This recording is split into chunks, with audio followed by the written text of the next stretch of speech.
छात्र एवं छात्राएं सुप्रभात। हम लोग शिक्षण कौशल के संबंध में चर्चा कर रहे थे, जिसमें हमारा टॉपिक कल का था व्याख्यान कौशल। व्याख्यान कौशल के बारे में हम लोग चर्चा किए कि व्याख्यान कौशल क्या है।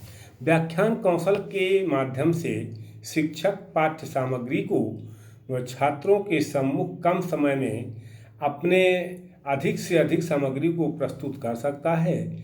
और ये जो व्याख्यान कौशल है, ये कोई नया नहीं है, बल्कि प्राचीन काल से भी चाहे वो गुरुकुल रहा हो, आश्रम रहा हो या मठ विहार रहा हो, वहाँ पर भी व्याख्यान कौशल का प्रयोग होता रहा है। और आज भी किसी भी क्रियात्मक कार्य को करने के लिए, प्रयोगात्मक कार्य को करने के लिए उसके पहले करने से पहले अध्यापक द्वारा छात्रों को उसके बारे में व्याख्यान के माध्यम से स्पष्टीकरण दिया जाता है, बताया जाता है, उसको समझाया जाता है। उसके बाद भी प्रयोगात्मक कार्य या क्रियात्मक कार्य किए जाते हैं। तो इसलिए ये स्पष्ट होता है कि व्याख्यान कौशल का महत्व अपने आप स्पष्ट है कि किसी भी शिक्षण में व्याख्यान जो होता है वो जान होता है शिक्षण का। बिना व्याख्यान के शिक्षण सफल नहीं हो सकता है। आइए हम आज चर्चा करते हैं कि व्याख्यान कौशल के गुण कौन कौन से हैं, किन गुणों के आधार पर आप ये कह सकते हैं कि हाँ व्याख्यान कौशल आवश्यक है। तो इसके कौन कौन से गुण हैं, उन पर हम चर्चा कर लेते हैं कि इसमें किस तरह से व्याख्यान होने चाहिए। तो इसका जो पहला गुण है वो ये है कि इससे तर्कशक्ति का विकास होता है। ये व्याख्यान के द्वारा तर्कशक्ति का विकास संभव है। इसमें समय एवं श्रम दोनों की बचत होती है, यानी कम समय में अधिक से अधिक पाठ्य वस्तु को छात्रों तक पहुंचाया जा सकता है। अधिक से अधिक बातों को छात्रों तक कम मेहनत में और कम श्रम और कम समय में उन तक पहुंचाया जा सकता है। अगर ये देखें तो विषय वस्तु को भली प्रकार से इससे व्याख्यान के द्वारा स्पष्ट किया जा सकता है। शिक्षक अपने व्याख्यान की योजना बनाता है, मनोवैज्ञानिक विधि से निर्मित करता है। मनोवैज्ञानिक विधि का आशय यहाँ ये है कि छात्र के आकांक्षा स्तर को, छात्र की योग्यता को, छात्र के शिक्षण जो शैक्षिक स्तर है उसको ध्यान में रख कर तब वो व्याख्यान देता है।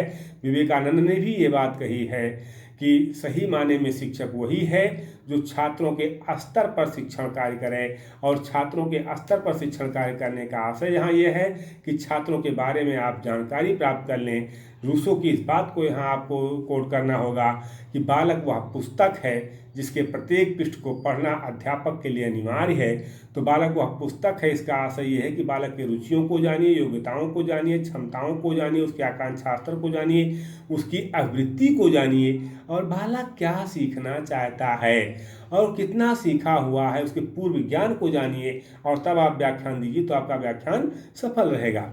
तो इस तरह से अगर ये हम कहें कि व्याख्यान द्वारा शिक्षक अपने विषय वस्तु को अच्छी प्रकार से छात्रों को समझा सकता है, इसमें कहीं कोई दो मत नहीं है। छात्र व्याख्यान को शांतिपूर्वक सुनते हैं, जिससे विद्यार्थी में श्रवण शक्ति यानी श्रवण कौशल विकसित होता है।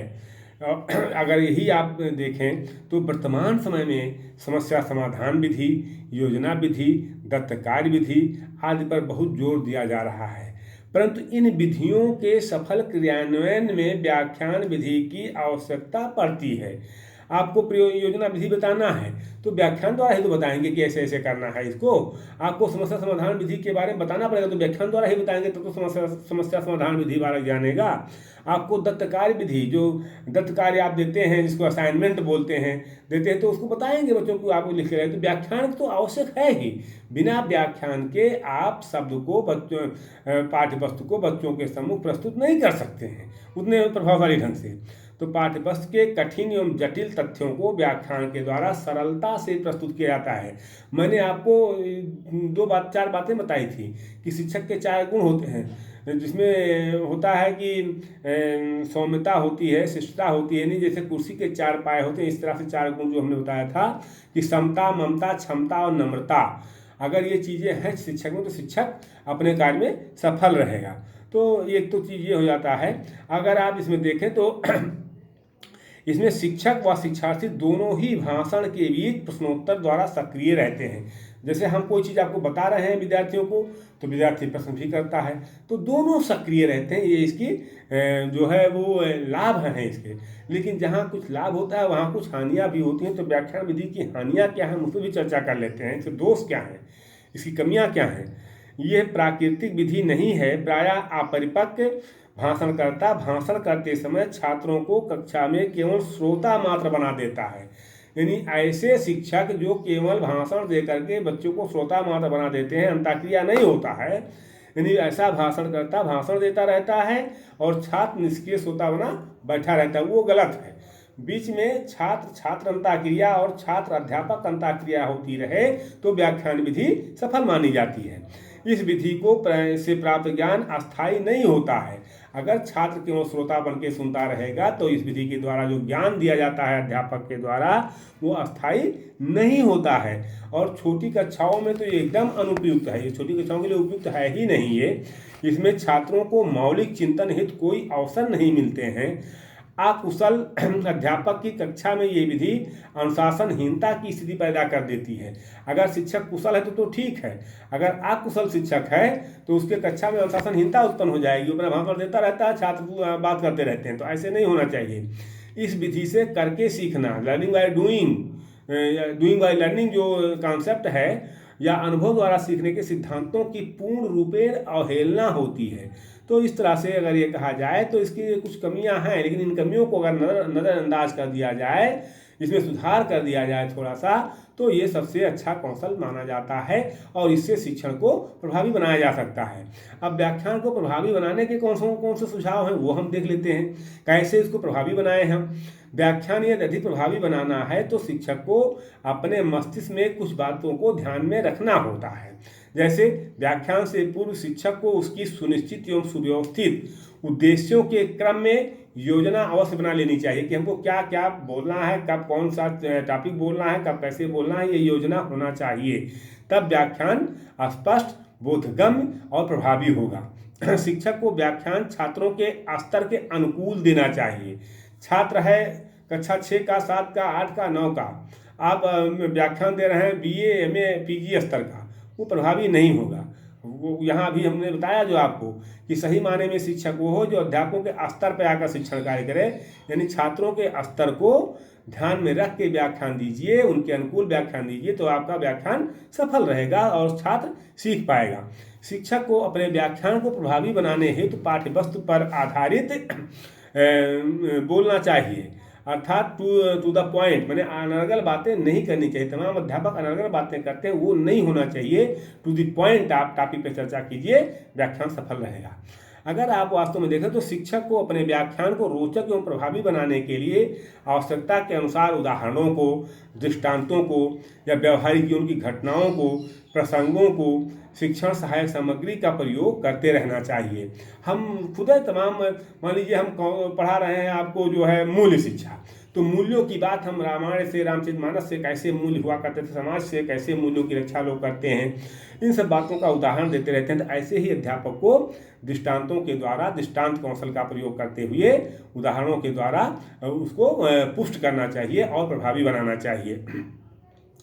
व्याख्यान में धारा प्रवाहित कृत्रिमता को समाप्त करने हेतु आवश्यक है। जिसे धारा प्रवाह नहीं बोलते जाए, बीच बीच में छात्रों की प्रतिक्रिया लेते रही तो व्याख्यान अच्छा रहेगा। पाठ्यवस्तु को का संगठन ऐसे करना चाहिए जिससे छात्रों पर इसकी स्पष्ट छाप पड़ सके जो आप पढ़ा रहे हैं। श्यामपट्ट का उचित उपयोग बीच बीच में कर रहे हैं। वाणी की गति और एवं स्वर का ध्यान रखें। पता नहीं तेज रफ्तार में बोलते जा रहे हैं, छात्र सुन भी पा रहा है कि नहीं सुन पा रहा है, समझ भी पा रहा है कि नहीं, तो आवाज़ आपका कक्षा अनुकूल हो और गति बहुत तेज ना हो, स्पष्ट आवाज़ हो जो प्रत्येक छात्र को सुनाई पड़े। तो ये चीज़ें, उद्देश्यों की स्पष्ट जानकारी शिक्षक को भी होनी चाहिए और शिक्षक द्वारा छात्रों को भी बताया जाना चाहिए कि उद्देश्य क्या है आपके व्याख्यान का। अगर उद्देश्य नहीं है, निरुद्देश्य व्याख्यान का कोई मतलब नहीं होता है। तो विषय वस्तु के प्रस्तुतिकरण में सरल प्रभाव या प्रचलित भाषा में ही व्याख्यान दिया जाना चाहिए। जिस भाषा में छात्र अधिक ढंग से समझ सके उस भाषा में ही व्याख्यान देना चाहिए, तो व्याख्यान सफल रहता है। तो इसमें जो है इसके जो घटक होते हैं व्याख्यान कौशल के, उसमें आकर्षक प्रारंभ होता है, भाषा का स्तर होता है, प्रभावी वाणी होती है, पाठ की गति होती है, तर्क, युक्तियाँ, घटनाएं होती हैं, क्रमबद्धता होता है, विषय वस्तु होता है, मुख्य बिंदुओं का समावेश कर दीजिए, उसमें दृश्यों का उपयोग करिए, धारा प्रवाहिता लाइए और व्याख्यान का समापन कीजिए। कहने का आशय यह है कि ये अध्यापक के ऊपर निर्भर करता है कि वो किस तरह से अपने व्याख्यान को सफल बनाता है। इन्हीं बिंदुओं के साथ मैं अपने वाणी को विराम देता हूँ। अगर आपको वीडियो अच्छा लगे तो प्लीज़ लाइक और सब्सक्राइब जरूर कीजिएगा। बहुत बहुत धन्यवाद।